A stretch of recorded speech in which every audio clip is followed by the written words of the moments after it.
그래요? 한 주 또 네. 잘 지내셨죠? 네. 오늘 처음으로 저희 교회에서 에어컨을 안 틀었네요. 이제 가을 날씨인가 봐요. 날씨가 많이 선선해졌습니다. 저희가 주일이면 계속해서 신약 헬라어의 기본 단어를 가지고 여러분과 은혜를 나누고 있는데, 지난주에 이어서 요한복음 6장의 내용으로 신약의 헬라어 5624개 단어 중에서 오늘은 4563번으로 보여지는 사로라는 단어가 있습니다. 이 단어로 요한복음에서 6장에서 말하는 살이라는, 몸이라는 내용으로 여러분과 은혜를 좀 나눠보도록 하겠습니다. 화면에서 보시는 것처럼 사로라는 단어가 있어요. 살이라는 단어를 파생시키기 위해서 이 사로라는 기본 단어가 있는데, 이 단어는 비로 쓸다, 청소하다 이런 의미가 있어요. 근데 우리가 이렇게 볼 때 뭐 청소했다 이런 의미를 가지고 가면 세상에서 깨끗하게 하는 청소 부분을 생각할 수 있기 때문에 그런 의미로 보지 마시고, 성경에서 무엇을 청소하는가, 무엇이 더러운가, 이런 부분으로 보시면 되겠죠. 청소한다는 것은 더러움에서 깨끗함으로 간다, 이런 의미로 보시면 성경에서 깨끗하게 말씀하시는 내용을 생각해 내시면 이 단어가 좀 편해질 것입니다. 이 사로라는 단어는 지금 보시는 것처럼 살, 육신, 육체 이렇게 많이 써 있어요. 예, 이렇게 많이 써 있는데 성경에서 살 그리잖아요. 몸이죠.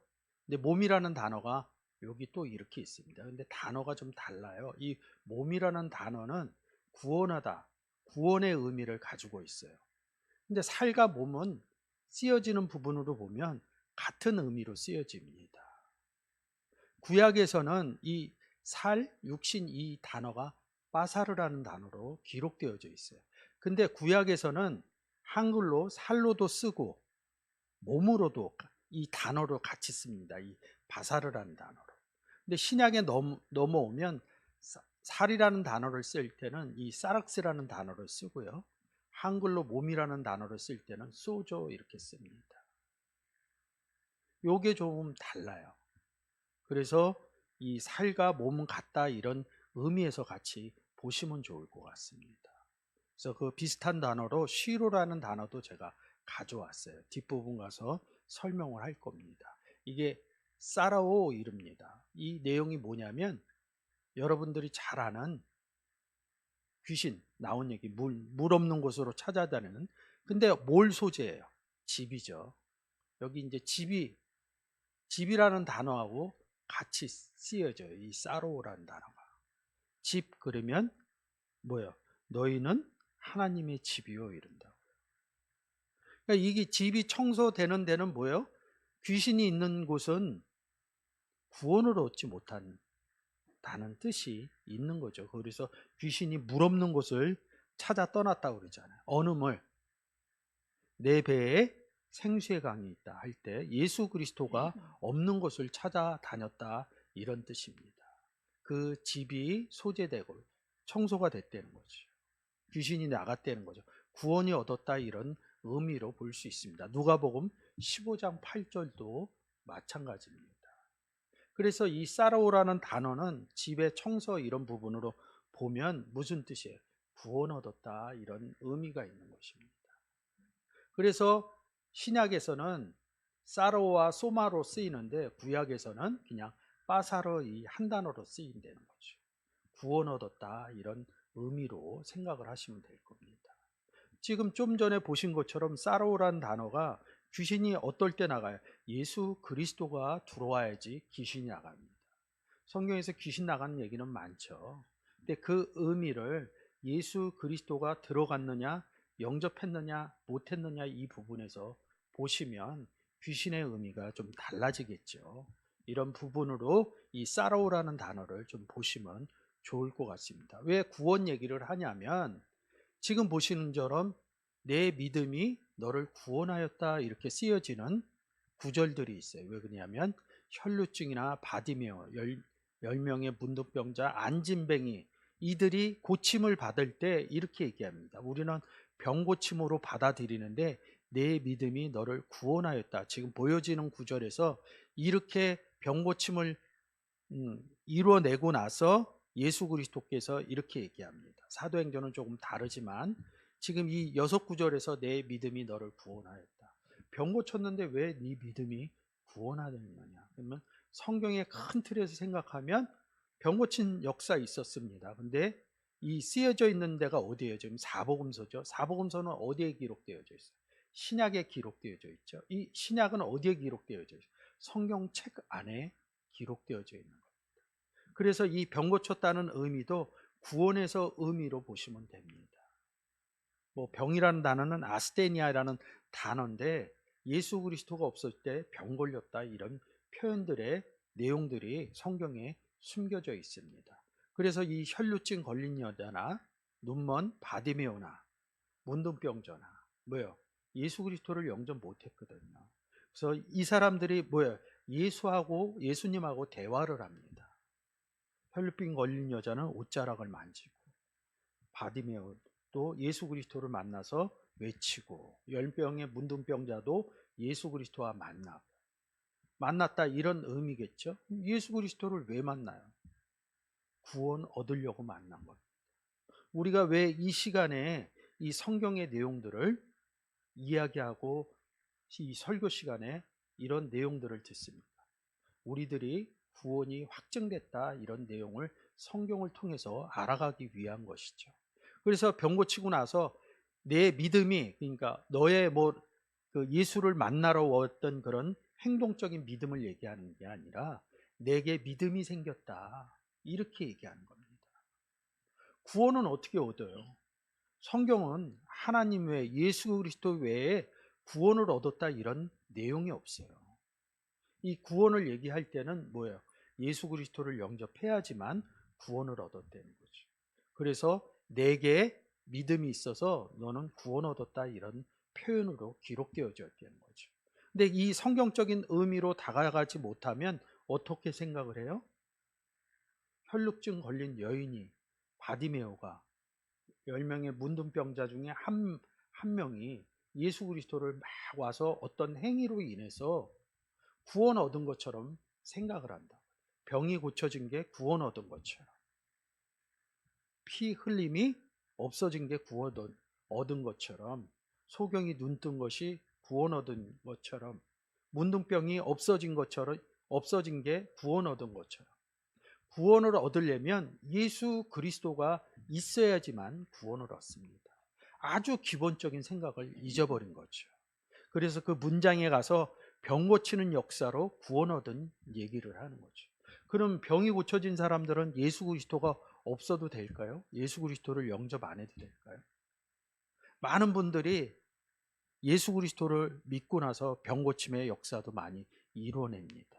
그것보다 더 중요한 것은 구원은 예수 그리스도를 통해서만이 구원을 얻을 수 있다. 이런 내용으로 여러분들이 성경을 보지 않으면 마치 행위로 인해서 구원 얻은 생각을 가져갈 수 있습니다. 그래서 이 살이라는 단어는 소마라는 단어와 같고 구약으로 가면 빠사르라는 단어와 같습니다. 구약에선 한글적으로 살과 몸을 같이 쓰고 있습니다. 다시 한번 말씀드리면 신약에 오면 살은 사락스로, 몸은 소마로 기록되어져 있습니다.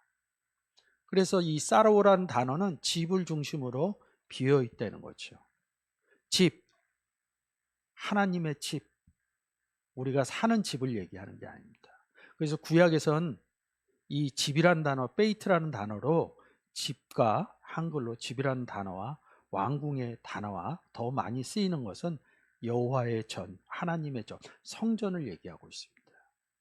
성전에 귀신이 들어왔는데 소재됐다 이런 뜻입니다.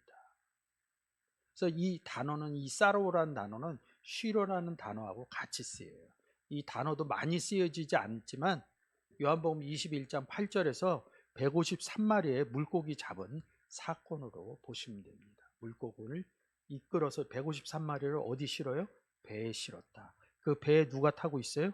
예수 그리스도가 타고 있다. 그래서 함께 있다 이 의미로 생각하시면 구원 단어로 보여지기 시작합니다. 이 21장은 제가 수요일 날 한 요한복음 21장에 잘 표현해 놨으니까 한번 참조해서 들으시면 좋을 것 같습니다. 이 사르크스죠. 근데 제가 지금 이렇게 빨간 거로 이렇게 제가 해놨죠. 모든 육체가 하나님의 구원하심을 보리라. 육체가 구원받는다 이런 의미겠죠. 이 육체에 구원받으려면 어떻게 해야 돼요? 예수 그리스도를, 이 육체는 예수 그리스도를 영접해야 하나님의 구원하심이 이루어집니다. 그러니까 여러분들이 이 성경을 보면서 잘 아시겠지만 예수 그리스도를 영접하는 구원하는 과정들을 아주 철저하게 기본적으로 갖고 있지 않으면 자꾸 다른 쪽으로 본다는 거죠. 그래서 누가복음 24장 39절입니다. 내 손과 발을 보고 나인 줄 알라. 또 나를 만져보라. 영은 살과 뼈가 없으되 너희 보는 바와 같이 나는 있느니라. 자 보세요. 영은 그런데 보통 이렇게 얘기할 때 귀신은 살과 뼈가 없으되 뭐요? 나는 뭐가 있다는 거야? 살과 뼈가 있다는 거죠. 그래서 대칭적으로 얘기한다는 거예요. 대칭적으로. 이 문장에서. 예수 그리스도의 살과 뼈가 있고 귀신의 살과 뼈가 있다는 거죠. 근데 똑같은 단어를 써요. 근데 에베소서 5장 30절에 가면 뭐냐면 우리는 그의 몸의 지체니라 이렇게 하고 그 뒤에 어떻게 쓰여져 있냐면 그의 몸으로부터, 그의 살로부터, 사르크스로부터, 그의 뼈로부터, 오스테오노로부터 이렇게 기록되어져 있습니다. 그러니까 똑같은 단어를 쓰는데 뭐예요? 귀신은 살과 뼈, 예수님의 살과 뼈. 그래서 제가 밑에 이렇게 고린도후서 11장 4절을 인용해 온 겁니다. 만일 누가 가서 우리의 전파하지 아니한 다른 예수를 전파하거나 혹 너희의 받지 아니한 다른 영을 받게 하거나 혹 너희의 받지 아니한 다른 복음을 받게 할 때에는 너희가 잘 용납하는구나. 우리는 예수님만 알았는데 고린도후서 11장 4절을 통해서 다른 예수를 알게 됐습니다. 그리고 우리는 성령만 있는 줄 알았는데 다른 영, 다른 성령도 있다는 거지. 그리고 우리는 복음에 대해서 잘 얘기하잖아요. 복음을 전한다. 복음을 전한다. 근데 이 고린도후서 11장 4절을 통해서 다른 복음이 있다는 것을 성경에 기록해 놓았다는 거지. 그러면 너희는 보아하는 것 같이 나는 예수 그리스도는 살과 뼈가 있느니라. 그러면 뭐예요? 여기는 영은 다른 살과 다른 뼈라는 거지. 이 영은 뭐예요? 예수 그리스도의 살과 예수 그리스도의 뼈가 없다 이렇게 해석을 해야지 맞는 것이죠. 그래서 요한복음 13장 14절이 1장 13절과 14절이 아주 대칭적으로 써 있죠. 이는 혈통으로나 육정으로나 사람의 뜻으로 나지 아니하고 오직 하나님께로서 난 자들이니라. 말씀이 육신이 되어 우리 가운데 거하심에 우리가 그 영광을 보니 아버지의 독생자의 영광이요 은혜와 진리가 충만하더라. 요한복음 1장 12절에서 영접하는 자 얘기하고 13절에서 얘기하는 거죠. 다른 육신으로 나지 않았다. 뭐요? 하나님의 육신으로 나았는다. 이런 의미가 숨겨져 있죠. 그래서 14절에 말씀이신 예수 그리스도가 육신이 되었다. 이런 의미로 기록되어진 겁니다. 그래서 고린도전서 6장 19절에 요거 좀 읽어주세요. 너희 몸은 너희가 하나님께로부터 받은 바 우리는 예수 그리스도를 받았다는 것을 아주 기본적으로 알고 있어요. 예수 그리스도를 영접했죠. 근데 뭐예요? 너희 몸은 하나님께 예수 그리스도를 준 것을 몸을 받았다 이렇게 기록해 놓으신 거죠. 그러니까 성경은 아주 다양한 표현을 사용하고 있습니다. 근데 우리는 그냥 기본적인 지식에서 획일된 생각을 갖고 있다는 거죠. 그래서 다른 예수, 다른 성령, 다른 복음 이 내용을 알지 못하면 특히 이 사르크스가 쓰여져 있는 구절마다 그 의미가 달라지는 거죠. 다른 육체 할 때 제가 이런 박스를 쳐놓은 겁니다. 그래서 오늘 요한복음 6장의 내용을 하고 있죠. 6장의 이 살의 내용을 딱 여기 51절부터 63절까지 기록해 놨어요. 그래서 52절에 유대인들이 어떻게 제사를 우리에게 먹게 하겠느냐. 이런 의미.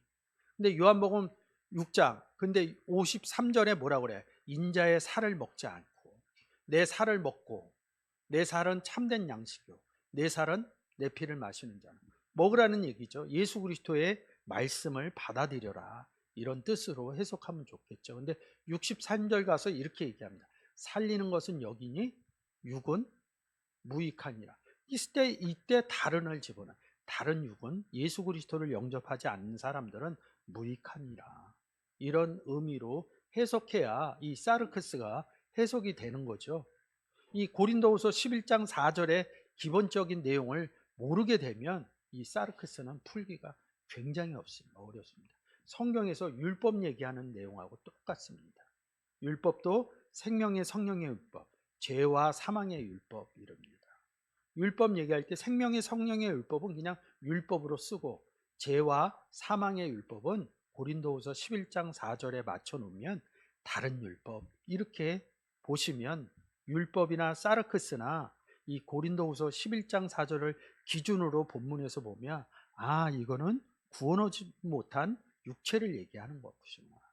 이거 구원 얻지 못한 죄와 사망의 율법을 얘기하는 것이구나. 이런 의미로 성경이 은혜롭게 풀어질 수 있습니다. 그래서 이 내용이 그러면 여기에서 정리가 되면 어떤 육신이냐? 그리스도의 육신이냐? 그리스도와 함께 있지 못한 육신이냐? 이런 부분으로 보시면 될 겁니다. 이 사르크스에서 파생된 단어 중에 사르키노스라는 단어가 있어요. 사로라는 단어에서 있어요. 그래서 우리가 율법은 신령한 줄 알거니와 나는 육신에 속하여. 누구 육신에? 그리스도 육신에 속하여. 이 원문을 보면 육신의 에임이 존재니라 이런다. 나는 사도 바울은 예수 그리스도의 육신의 존재입니다. 말씀이 육신이 된 존재니라 이렇게 얘기하는 겁니다. 그래서 죄 아래 팔린 게 아니라 죄 아래 피프라스코 했다. 장사했다 이럽니다. 예수 그리스도 육신에 속한 자, 예수 그리스도를 영접한 자, 구원 얻은 자들은 뭘 팔겠어요? 뭘 넘겨주겠어요? 디돔이라는 단어하고 같습니다. 이 죄 아래 팔렸다. 그러니까 이 로마서 7장 같은 경우는 이 의미를 잘 알지 못하면 다시 죄 속으로 들어갔다 이런 의미로 해석하는데 그런 얘기가 아닙니다. 복음 전했다. 죄 아래 있는 자들에게 복음을 전했다. 이 의미로 해석을 하셔야 되는 겁니다. 고린도전서 3장 1절부터. 형제들아, 내가 신령한 자들을 대함과 같이 너희에게 말할 수 없어서 육신에 속한 자, 곧 그리스도 안에서 어린아이들을 대함과 같이 하노라. 그러니까 육신의 의미를 다르게 풀려요. 특히 이 고린도전서 3장 1절은 누구의 육신에 속한 자예요? 그리스도 안에 있는. 그래서 여기 곧 그리스도 안에서 이렇게 써 있습니다. 그냥 한글적인 의미로 육신에 속해서 어리다 이런. 그리스도 안에 들어가서도요 어린아이가 있어요. 장성한 자가 있고. 그래서 시브리서에서 어린아이와 장성한 자를 얘기하는 겁니다. 시브리서에서 얘기한 어린아이, 그리스도 안에서 어린아이. 근데 그 어린아이도 예수 그리스도 육신에 있는 자, 그리스도 안에 있는 자 이런 의미로 보셔야 이 의미가 그리스도 안에서도 어릴 적이 있고 장성할 때가 있구나. 그래서 성경을 계속 공부해내는 겁니다. 그래서 예수 그리스도도 명절 때 가고 성전 안에서 선생들하고 성경과 이렇게 대화하는 내용들이 기록되어져 있는 것입니다. 그 내용으로 보면 그런 것들이 잘 소화될 수 있습니다. 예수 그리스도가 어렸을 때 어리니까 다 한 거 아닙니다. 예수 그리스도도 계속 성경을 배워나갑니다. 근데 그 한 구절만, 그 구절만 갖다 인용을 해놓은 것이죠. 그런 의미들이 성경을 통해서 잘 보여주시길 저는 원하고 있는데 모르죠. 성경을 자주 보셔야 그런 의미도 잘 살아날 수 있습니다. 사로란 단어에서 4559번 사르키코스라는 단어도 파생되어져 나옵니다. 그래서 똑같습니다. 이 화면에서 보시는 것처럼 육신의 의미 이런 부분들이 달라지는 거죠. 고 10장 4절 한번 볼까요? 우리의 싸우는 병기는 육체에 속한 것이 아니요 오직 하나님 앞에서 견고한 진을 파하는 강력이라. 이 내용을 모르면 그리스도의 육체만 아신다 그래요. 그럼 여기 고린도 후서 10장 4절에는 뭐야? 다른 육체에 속한 것이 아니에요. 그럼 우리는 누구의? 그리스도 육체에 속한 것이요. 이 의미로 풀어지게 되죠. 그래서 이 다른 예수, 다른 복음, 다른 성령은 성경을 보는데, 단어를 보는데 특히 굉장히 중요한 키포인트적인 구절이라고 볼 수 있습니다. 자, 지금 이걸 먼저 보시기 전에 구약에서는 이 바사르를, 육신을 바사르로 써요. 그래서 육체가 됩니다. 육체가 됩니다. 지금 신약에서 육체의 의미를 하나님께 속한 육체냐, 하나님께 속하지 못한 육체냐, 이 부분으로 보면 이 내용이 풀어지게 됐죠. 창세기 6장 3절입니다. 여호와께서 가라사대 나의 신이 영원히 사람과 함께 하지 아니하리니 이는 그들이 육체가 됨이라. 그러나 그들의 날은 120년이 되리라 하시니라. 이 6장 3절에서 이어져서 노아의 방주의 사건이 나오는데, 나의 신이 사람과 함께, 누가요? 하나님이. 구원 얻지 못한 사람은 함께 거하지 않아요. 구원 얻은 사람은요, 하나님 함께 거해요. 근데 내가 하나님하고 함께 거하고 있다, 이 의미가 안 살아나니까 이 구절을 넣으면서 사람과는 하나님이 영원히 함께 거하지 않아. 구원 얻지 못한 사람은 하나님의 신이 함께 거하지 않아요. 그래서 그들은 뭐야? 영원히 함께, 구원 얻지 못한 사람들은, 그들은 어떤 육체예요? 그래서 이는 그들의 육체가 다른 육체가 됨이라. 신약에서 제가 육체의 의미를 설명하고 넘어왔잖아요. 다른 육체가 됩니다. 금방 풀리지 않아요. 6장 12절 한번 더. 하나님이 보신즉 땅이 폐괴하였으니 이는 땅에서 모든 혈육 있는 자의 행위가 폐괴함이었더라. 이 육체인데 여기서는 혈육 있는 자 이렇게 씁니다. 육체 그들이 뭐야? 함께 거하지 않는 사람들의 행위가 폐괴합니다. 이런다.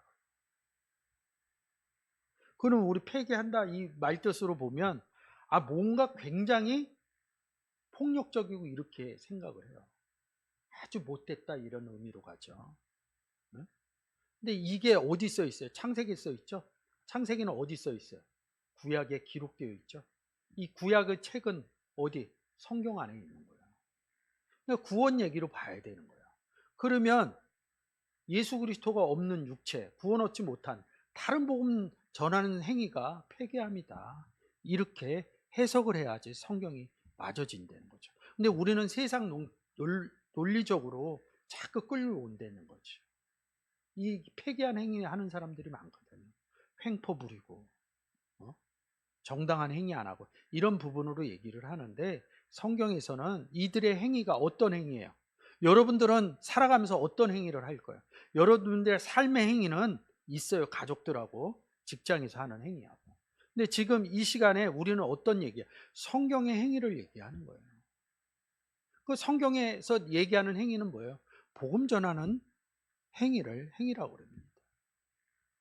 그러니까 이런 아주 기초적인 부분에서 생각을 하지 못하면 이게 달라지는 거지. 창세기 7장 15절입니다. 무릇 기식이 있는 육체가 둘씩 노아에게 나와 방주로 들어갔으니. 자 보세요.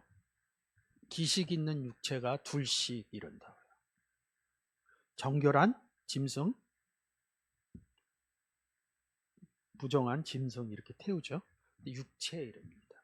성경은 짐승 얘기나 새 얘기나 이런 얘기를 하는 게 아니에요. 빗대어서 얘기하는, 다 구원 얻은 사람 이야기냐, 구원 얻지 못한 사람 얘기냐. 왜 태우냐 이거죠. 방주 이럽니다. 시브리어는 테바 이럽니다. 근데 신약에 가면 이 방주라는 단어를 키브도스 이렇게 씁니다.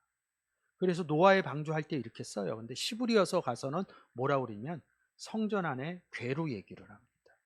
이 방주를 그래서 성전과 같다, 그리스도의 예표다, 이렇게 말씀을 드리는 거죠. 근데 어느 육체가 방주에 들어가요? 다른 육체였던 육체들이 방주에 들어가는 사건을 얘기를 하는 거예요. 그래서 바사르 이 의미로 보시면 성경에서 얘기하는 육체는 이렇게 생각하십니다. 그리스도와 함께한 육체냐, 그리스도와 함께하지 못한 다른 육체냐, 이런 의미에서 생각을 하면 성경의 내용들이 잘 여러분이 은혜스럽게 깨달아질 수 있다고 봅니다. 자, 저희가 주일이면 지난주에도 갔고 이번 주에도 계속해서 6장의 내용으로 보고 있어요. 오늘은 살이라는 의미, 사르크스라는 의미로 이 내용을 좀 보도록 하겠습니다. 근데 여기서 계속 내 살을 먹고, 내 살은 참된 양식이요, 먹고 이른다고요. 그러니까 이 문장에 오면 살로 닦아갖고 살과 피를 먹는데 막 이런다고요. 근데 앞문장에서 얘기한 걸 얘기를 해요. 잊어버려요. 이 앞문장에 뭐가 기록되어 있는지 읽으면서 금방 잊어버려요. 성경은 그게 신비입니다. 이 문장 앞에 무슨 얘기를 써놨어요? 떡 얘기 써놨습니다. 48절에 뭐야? 나는 생명의 떡이다. 그래서 여기 먹고 그러면서 이 58절에서 뭐예요? 떡을 먹는 자는 또 이렇게 바꿔놔요. 그러니까 성경이 아주 기본적인 의미에서 생각을 하지 못하면 이 내용을 보면서 이게 무슨 내용이야 이렇게 갑니다. 나는 생명의 떡이다. 예수 그리스도를 생명의 떡으로 지칭을 한 겁니다. 이 52절서부터는 뭐예요? 살을 예수 그리스도로 얘기를 하고 있다. 이렇게 규정돼서 보시면 이 내용들이 예수 그리스도를 영접하는 내용이구나, 예수 그리스도에 대해서 알아가는 내용이구나, 이런 의미로 받아집니다. 뭐 살을 먹는다, 피를 먹는다. 그래서 뭐야? 능히 제사를 우리에 주어 먹게 하겠느냐. 다른 의미죠. 누구예요? 유대인들이죠. 이 끝에서 보면 많은 사람들이 떠나가더라 이런. 다시는 쫓지 않더라. 그 사람들이 누가? 유대인들이라는 거죠. 예수 그리스도를 죽이는 거죠. 2000년 전 이 땅에 왔을 때 그 유대인들은 하나님을 한 사람도 믿지 않는 사람이 없습니다. 우리는 그거를 간과해요.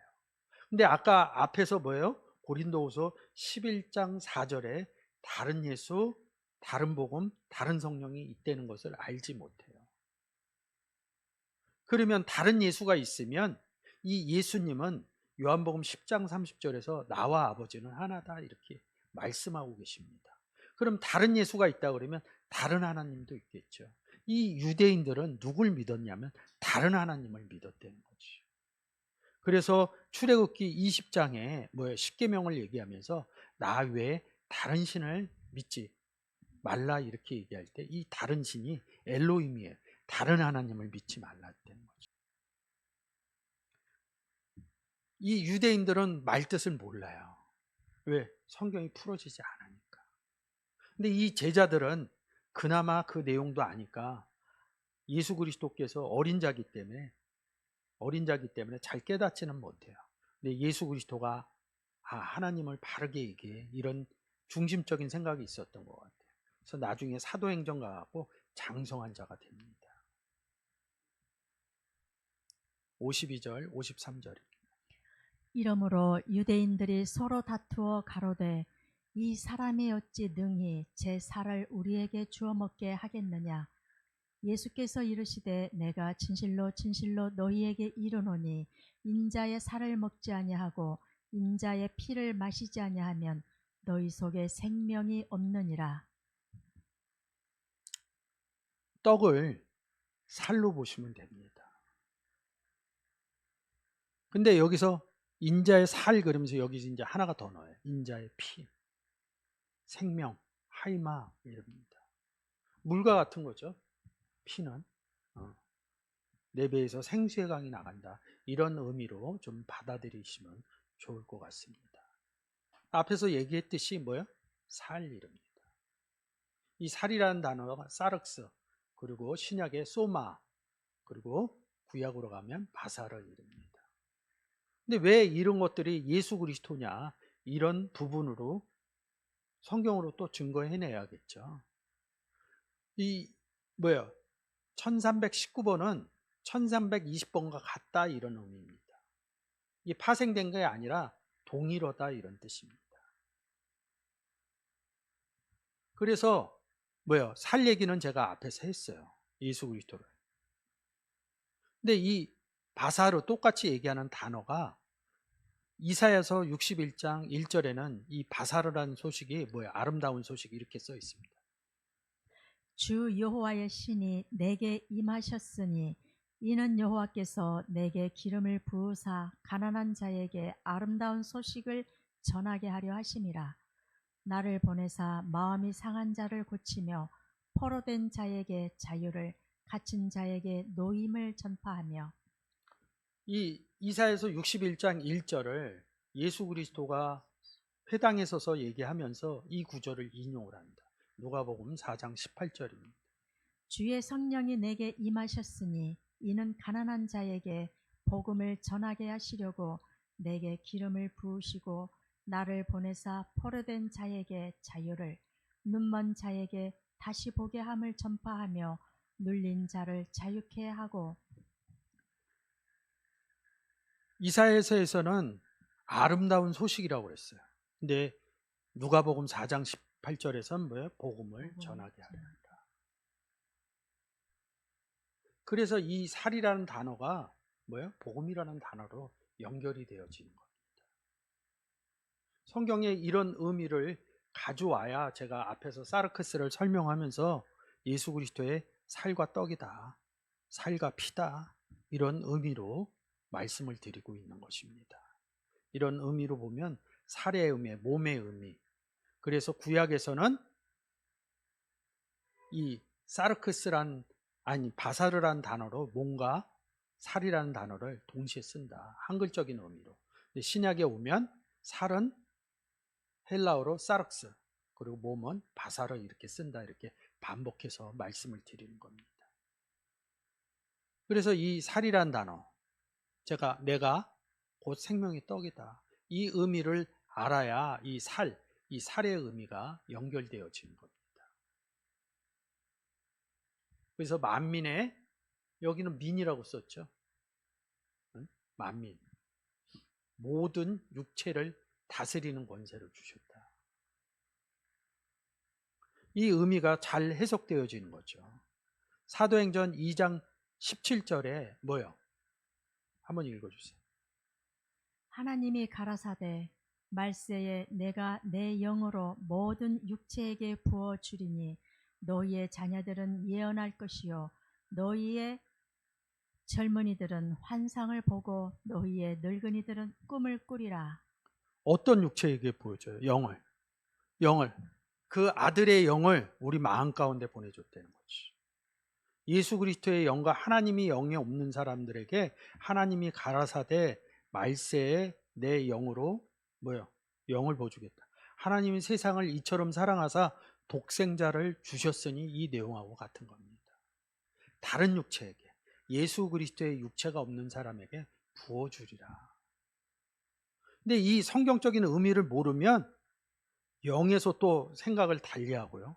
뭘 부어주는 데서 달리하고요. 너희 자녀들은 예언할 것, 뭔 예언을 하시겠어요? 점쟁이 하실 거예요?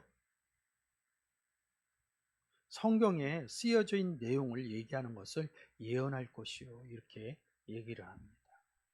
너희 젊은이들은 환상, 그냥 본다 이런 뜻입니다. 우리가 얘기하는 환상, 이런 세상에서 얘기하는 환상의 의미가 아니라 마음이 청결한 자는 하나님을 볼 것이요 화평함과 거룩함에 있으면 주를 보리라. 이게 이 뜻이, 젊은이는 환상을 보고 너희 늙은이는 꿈을 꾸리라. 이번 주 금요일 날 저희 전도사님이 이 꿈에 대해서 잘 설명해 놨어요. 우리가 생각하면서 잠자면서 이런 꿈이 아닙니다. 금요일 날 한 꿈에 대한 설교를 들으시면 이 사도행전 2장 17절에 아주 잘 성경적인 의미로 보여질 것입니다. 그래서 26절에 육체는 소원이신 오직이에요. 예수 그리스도 안에 거하리라. 이것을 희망에 거하리라. 예수 그리스도가 없는 사람들의 희망은 무엇이냐면 우리 입장에서 볼 때는 구원 얻는 거예요. 다른 육체는 희망에 거하리라. 이런 의미로 기록되어져 있는 것입니다. 53절 부탁드립니다. 예수께서 이르시되 내가 진실로 진실로 너희에게 이르노니 인자의 살을 먹지 아니하고 인자의 피를 마시지 아니하면 너희 속에 생명이 없느니라. 52절에서는 살만 얘기를 했는데 53절에 와서는 인자의 살과 인자의 피 이렇게 얘기합니다. 피를 마시면 생명이 있다. 요한복음 14장 6절입니다. 예수께서 가라사대 내가 곧 길이요 진리요 생명이니 나로 말미암지 않고는 아버지께로 올 자가 없느니라. 성경에서는 예수 그리스도가 내가 길이다. 이 길이라는 단어가 쓰여질 때는 뭐예요? 예수님으로 보시면 됩니다. 그리고 진리라고 쓸 이 단어가 알레띠아 나오면 이것을 예수 그리스도로 보면 됩니다. 근데 우리는 이걸 보면서 이렇게 이 문장을 보면서도 뭐라고 그래요? 그냥 길은 길이에요. 진리는 뭐 학문적인 진리 얘기를 하는 거고, 생명이니까 뭐 숨쉬고 이런 의미. 생명이신 예수 그리스도 이렇게 얘기하면서도 그냥 숨쉬는 생명으로 받아들여요. 이 마신다 이런 단어가 이 피노라는 단어입니다. 그럼 뭘 마셔요? 이 피노라는 단어에서 어떤 단어가 나오냐면 포타모스, 강이라는 단어가 나와요. 그래서 제가 여기 요한복음 7장 38절을 붙여놓은 것입니다. 나를 믿는 자는 성경의 이름과 같이 그 배에서 생수의 강이 흘러나리라 하시니. 그럼 뭘 마신다는 거예요? 생수의 강을 마신다. 그것을 인자의 피를 마시지 아니하면 너희 속에 우리 속에 누가 있어요? 예수 그리스도가 있는 거죠. 그것을 생명이 있다 없다. 예수 그리스도가 있다 없다를 너희 속에 생명이 있느니라 없느니라 이런 의미로 해석되어져 나오는 겁니다. 그래서 먹다라는 단어는 되게 많아요. 이렇게.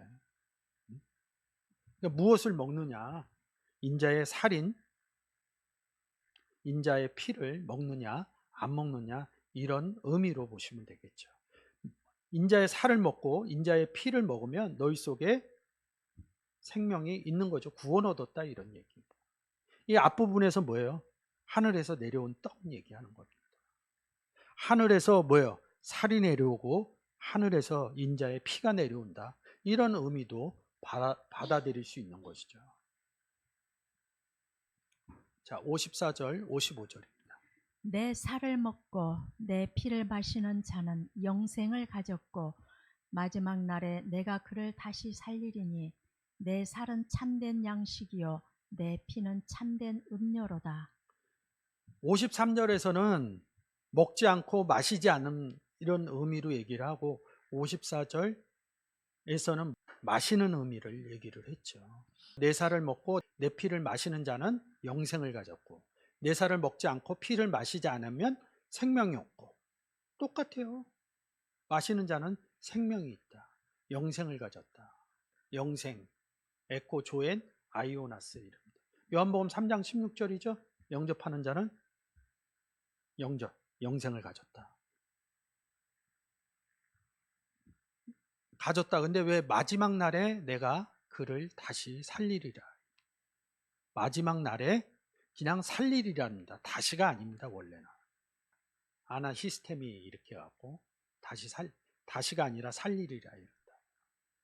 마지막 날에 어느 그를 마시는 그를 내가 마지막 날에 살리리라. 이 마지막 에스카토스가 뭡니까? 아까 요한복음 14장 6절에 뭐요? 내가 길이요 진리요 생명이니 이런 것처럼 뭐야? 계시록에 가면 뭐야? 나는 마지막이다. 나는 처음이요 마지막이다 이렇게 할 때 에스카토스를 써요. 예수 그리스도 날에 뭐요? 살과 피를 마시는 자는 산다, 이런 허물과 죄로 죽었던 너희를 살렸다, 이 의미로 이야기를 하고 있는 것입니다. 그러니까 에스카토스가 사실은 다 중요하죠. 근데 우리는 어떻게 생각해요? 세상 끝날을 자꾸 생각을 합니다. 성경은 지구의 끝날을 얘기하지 않아요. 근데 우리는 지구에서 살고 있기 때문에 지구가 불안해. 올해 엄청 더웠잖아요. 성경에서 한 번도 지구의 끝을 얘기하지 않습니다. 예수 그리스도와 하나님하고 관계를 얘기를 하지 지구의 관계를 얘기하지 않습니다.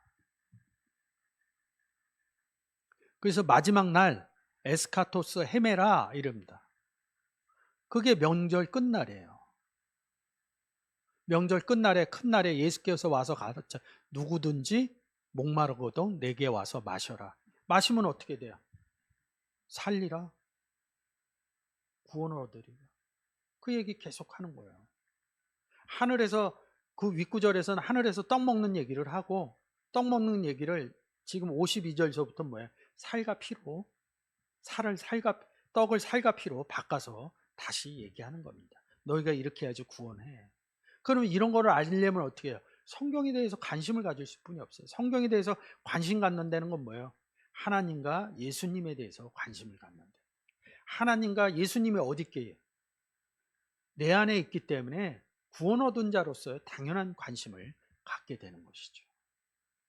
그래서 끝날 이렇게 얘기합니다. 마르다가 가로되 마지막 날 부활에는 내가 다시, 여기도 다시가 아닙니다. 살 줄을 압니다. 근데 여기에는 뭐예요? 지금 우리가 요한복음하고 여기 이렇게 봤는데 이 11장 24절에선 n을 집어넣었어요. 마지막 날 안에서. 이 에스카토스가 뭐라고 그랬어요?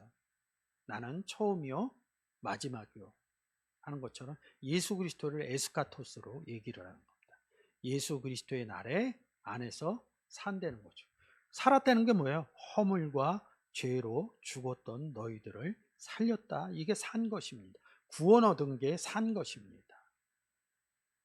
그러니까 이 부활 얘기가 나오면 사복음서에서 십자가에 못 박힌 부활 사건과 갈라디아서 2장 20절과 갈라디아서 5장 24절에 십자가 사건이 다르다, 이런 의미로 제가 항상 말씀을 드렸습니다.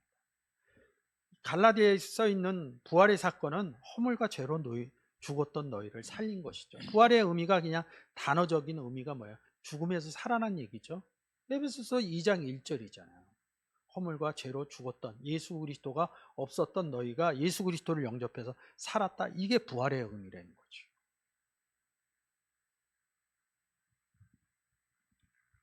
요한복음 12장 48절에도 마지막 날 안에서 심판하리라 합니다. 엔테 에스카테 헤메라 이럽니다.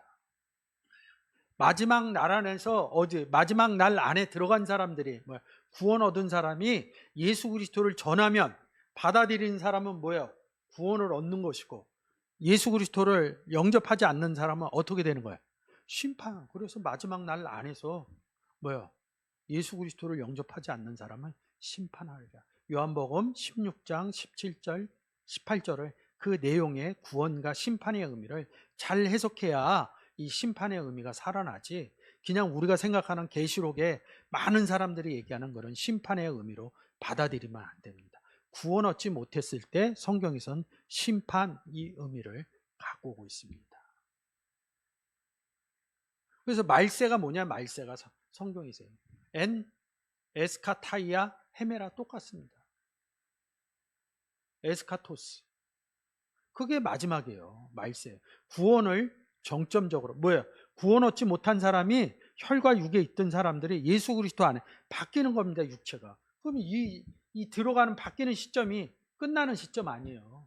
구원 얻지 못한 사람들이 구원 얻지 못한 상태가 예수 그리스도가 오문으로 인해서 구원 얻지 못한 그런 날들이 끝나는 것이 말세라는 거죠. 성경은 말세를 그런 의미로 쓰고 있다는 거죠. 그래서 말세의 의미는 다른 거죠. 이 말세도 똑같이 에스카타이스 헤메라 이렇게 씁니다.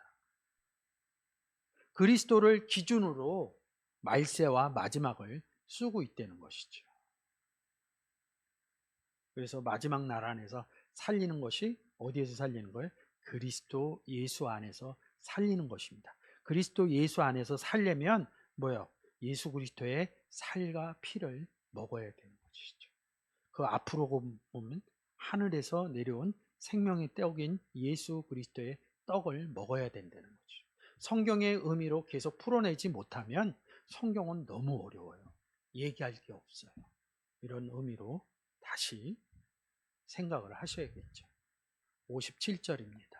살아계신 아버지께서 나를 보내심에 내가 아버지로 인하여 사는 것 같이 나를 먹는 그 사람도 나를 인하여 살리라. 여기는 정확하게 한글로 나를 보내셨다. 근데 먹는다 이럽니다. 아버지께서 나를 어디에서 보냈어요? 하늘에서. 그래서 인자가 하늘로서 내려와서 하늘로 올라가는 겁니다. 이 뒤에 써 있죠. 내가 이전에 있던 곳으로 올라가는 것을 보면 너희가 어찌하려 하냐. 어디로 올라가는지는 써놓지 않았어요. 하늘로.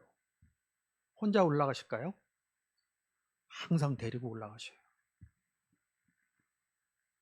보내심에 뭐를 보냈어요? 이 요한복음 6장에선 떡으로. 오늘 본문에서 뭐야? 살로, 피로 보냈다는 거죠. 이 의미가 살아나야지 살리라가 되는 거죠. 어디에서? 나로 인하여 마지막 날에 살리라. 그래서 에스카토스를 제가 설명드립니다. 에스카토스가 뭐라고요? 예수님. 그래서 여기서 나로 인하여 살리라. 여기 뭐예요? 나를 통하여 디아 이럽니다. 나를 통하지 않고는 살지 않아요. 근데 여기 왜 아버지로 인하여 사는 것 같이 나로 인하여 살리라 이렇게 씁니까? 예수 그리스도 떡만 먹으면 사는 건데 왜 아버지로 인하여 이렇게 써요? 그래서 이 구절이 굉장히 중요한 겁니다. 나와 아버지는 하나이니라. 하나이기 때문에 떡으로 살고 살로 살고 피로 사는데 뭐예요? 이 떡도 하나님이시고 이 살도 하나님이고 피도 하나님이고 이런 의미가 성경적인 의미가 돼야지 아버지로 인하여 사는 것 같이 나로 인하여 떡을 먹은 사람, 살을 먹은 사람, 피를 마신 사람 산다는 거죠. 그래서 고린도후서 5장 제가 5자 빠뜨렸네요. 5장 19절에 하나님께서 그리스도 안에 계시사 이렇게 표현해 놓은 거죠. 뭐요? 아버지와 나는 하나이기 때문에. 여기는 그냥 평면적으로 얘기를 했는데 뭐예요? 고린도후서 5장 19절에서는 예수 그리스도를 중심적으로 그리스도 안에 하나님이 계시다. 그래서 우리도 뭐예요? 그날이 되면 아버지가 내 안에 내가 아버지 안에 너희가 내 안에 내가 너희 안에 이렇게 요한복음 14장에 기록해 놓은 것인 겁니다. 아버지와 예수 그리스도만 하나 되어 얘기하는 게 아니라 뭐예요? 구원 얻은 사람도 아버지와 함께 임마누엘 된 가정들을 얘기해 주는 거지. 아버지로 인하여 사는 것 같이 그 사람도 나를 먹는 그 사람도 나로 인하여 살리라. 왜 떡을 먹었는데 아버지로 인하여 사느냐? 그래서 요한복음 14장 6절을 갖고 온 것입니다. 예수께서 이르시되 내가 곧 길이요 진리요 생명이니 나로 말미암지 않고는 아버지께로 올 자가 없느니라. 그래서 여기서 아버지와 나는 하나이기 때문에 그리스도 안에 하나님이 계시기 때문에 뭐야? 나인 예수님으로 말미암지 않고는 아버지께로 올 자가 없다는 거죠. 그러면 갔다는 건 뭐예요? 지금 이 문제 살았다는 겁니다. 예수 그리스도 안에 먼저 들어가야 살고 아버지께로 가서 또 살고 이 의미를 아버지와 나는 하나다 이 의미로 여러분들이 받아들일 수 있는 것이죠. 그러니까 성경은 이렇게 내용들을 같은 내용을 섞어서 자주 얘기해요. 이게 이건 것 같고 저게. 그럼 관심을 가질 수뿐이 없어요. 누구에 대해서? 하나님에 대해서. 예수님에 대해서. 그리고 구원 얻은 자기 자신을 위해서 성경의 내용을 관심 가질 수뿐이 없어요. 이것이 하나님이 제일 기뻐하는 일입니다. 성경의 내용을 잘 알아가시는 것이. 그럼 알면 어떻게 돼요? 이게 제가 나는 하나님과 예수님과 나와 함께 있어. 성경에 이런 내용으로. 근데 나만 알고 있어. 모르는 사람들이 많아. 그러면 어때요? 모르는 사람들한테 얘기해 주는 거죠. 성경이. 이게 복음 전하는 겁니다. 복음 전하기 위해서는 성경의 내용을 알 수뿐이 없어요. 그래서 이 12제자들이 3년 동안 쫓아다니면서 계속 성경에 대해서 예수 그리스도로부터 배우는 겁니다. 그래서 사도 바울도 아나니아 선지자로부터 배우고 이럽니다. 그래서 58절에 이것은 하늘로서 내려온 떡이니 이렇게 바꿉니다. 바로 57절에서 내 살과 피를 얘기하는데 이것이 뭐예요? 이것이 살과 피라는 거죠. 살과 피는 뭐예요? 떡이라는 거죠. 이 떡은 뭐예요? 예수 그리스도다. 이 내용을 알면 살과 피를 마시는 거, 예수 그리스도에 대해서 알아가는 것이구나. 쉽게 안 되는 거죠. 식인종의 의미를 가지고 가지 않는데. 그래서 여기서 이렇게 콜론이라는 부호를 찍은 겁니다. 하늘로서 내려온 떡이니. 조상들은 먹고도 죽은 거 그것과 같지 않다. 살과 피 또 얘기하는 겁니다. 살과 피를 먹으면 산다. 또 한 번 콜론을 찍은 거예요. 이 떡을 먹으면 영원 안에 들어간다. 영원신. 그러니까 영원한 이게 아니라 뭐예요? 이 떡을 먹으면 먹는 것이 뭐예요? 그리스도 예수 안에 들어가는 거죠. 그게 영원 안에 들어가는 것이다. 이런 의미로 해석되어지는 것이죠. 오늘의 여러분들이 본문을 보신 것처럼 성경을 볼 때는 잘 눈여겨서 보셔야 돼요. 떡이 살과 피로 변해서 이 문장이 기록되었다. 그래서 58절 가서 다시 떡으로 영원히 사는 구원 얻은 상태를 얘기를 해주는 것이다. 이런 의미로 잘 받아들이면 좋겠습니다.